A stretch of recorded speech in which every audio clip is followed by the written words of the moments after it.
Hello, welcome ഉണ്ട് കേട്ടോ. വരൂ നമുക്ക് മീൻ പൊരിക്കാം. അയ്യോ, നിങ്ങൾ സ്കിപ്പ് ചെയ്ത് പോവല്ലേ, ഞാനൊന്ന് പറഞ്ഞോട്ടെ. മീൻ പൊരിച്ചതെന്ന് ഞാൻ ഉദ്ദേശിച്ചത്, എല്ലാവർക്കും മീൻ പൊരിച്ചത് വെക്കാൻ അറിയാം. ഞാൻ ഉദ്ദേശിച്ചത് ഞാൻ ചെയ്തൊരു ചേഞ്ചസിനെ കുറിച്ച് പറയാനാണ് കേട്ടോ. വേറൊന്നുമല്ല, നമ്മൾ പുരട്ടുന്ന അരപ്പിനെ രണ്ടായിട്ട് പകുത്ത് വറുത്ത് കോരിയതിന് ശേഷം പിന്നെ ആ ബാക്കിയുള്ള അരപ്പിട്ട് മൂപ്പിച്ചെടുക്കുന്നതിനാണ് കേട്ടോ. എന്നും ഒരേ ടേസ്റ്റ് കഴിച്ച് നമ്മൾ മടുത്തിട്ടുണ്ടെങ്കിൽ ഇങ്ങനെ വ്യത്യസ്തമായ രീതിയിൽ ഇടയ്ക്കൊക്കെ ഒന്ന് മാറ്റി നോക്കുന്നത് നല്ല കാര്യം. ഒരേ രീതിയിൽ കഴിച്ച് നമ്മൾ മടുക്കുമല്ലോ. എന്തായാലും മീൻ പൊരിച്ചതിന് ഒരു വ്യത്യസ്തത വേണമല്ലോ.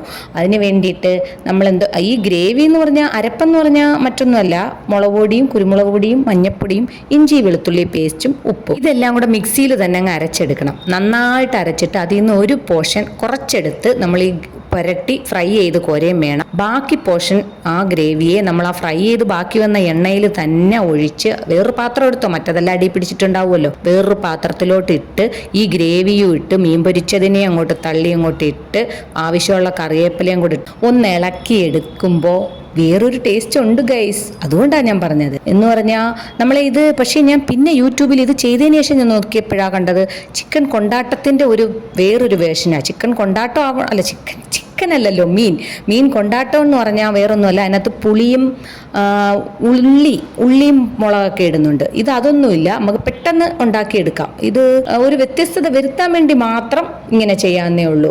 എന്നും പൊരിച്ച മീൻ തിന്നാതെ ഇതിനാകുമ്പോൾ ഒരു ചെറിയ ഗ്രേവി നമുക്ക് കിട്ടും. അതിട്ട് പുരട്ടി തന്നെ ചോറും തിന്നാൻ പറ്റും. മുള്ളില്ലാത്ത മീനായിരിക്കണം കേട്ടോ, അല്ലാതെ പറ്റത്തില്ലെന്ന് തോന്നുന്നു.